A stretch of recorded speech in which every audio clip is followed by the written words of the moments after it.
नमस्कार। जैसे कि आप सभी जानते हैं, हरिद्वार की 11 विधानसभा सीटों में से 3 क्षेत्र अनुसूचित जाति के लिए हैं, जिनमें कि एक ज्वालापुर, दूसरा भगवानपुर और तीसरा झबरेड़ा है।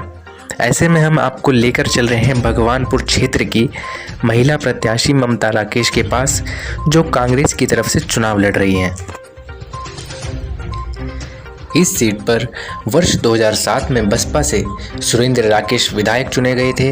वर्ष 2012 में भी वह बसपा से चुनाव जीतकर कांग्रेस की सीट में कैबिनेट मंत्री बने थे।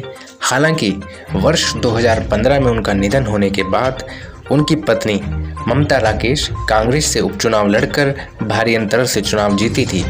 2017 के चुनाव में राजनीतिक महत्वाकांक्षा के चलते सुबोध राकेश भाजपा और ममता राकेश कांग्रेस से आमने सामने आ गए थे।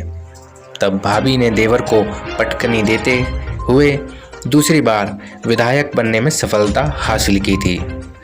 तो वहीं इस बार भी पूर्व मंत्री सुरेंद्र राकेश की पत्नी ममता राकेश और उनके भाई सुबोध के बीच वर्चस्व की जंग होनी है।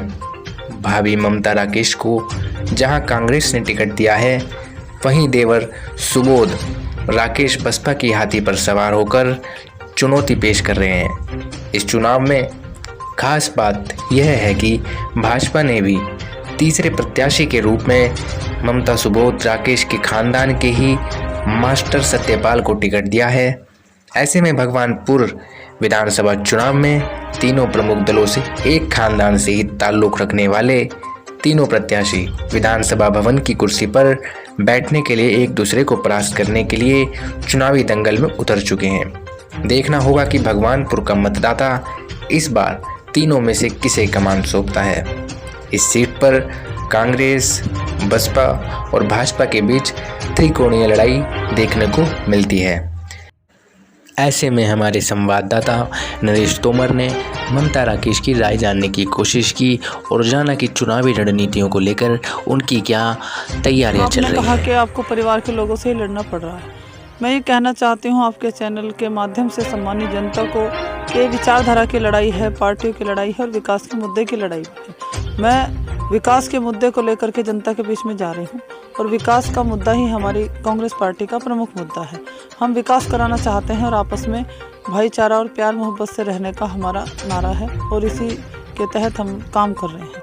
आपने कहा परिवार के लोगों से आपको लड़ना पड़ रहा है, जूझना पड़ रहा है, तो ये परिवार के वो लोग हैं जिन्होंने मेरे पति स्वर्गीय सुरेंद्र राकेश जी के जाने के बाद मेरा साथ छोड़ दिया और मुझे उस समय भी भगवानपुर की सम्मानित जनता ने सहारा दिया और भगवानपुर की सम्मानित जनता से मेरी आंखों से आंसू पहुंचने का उस समय भी काम किया।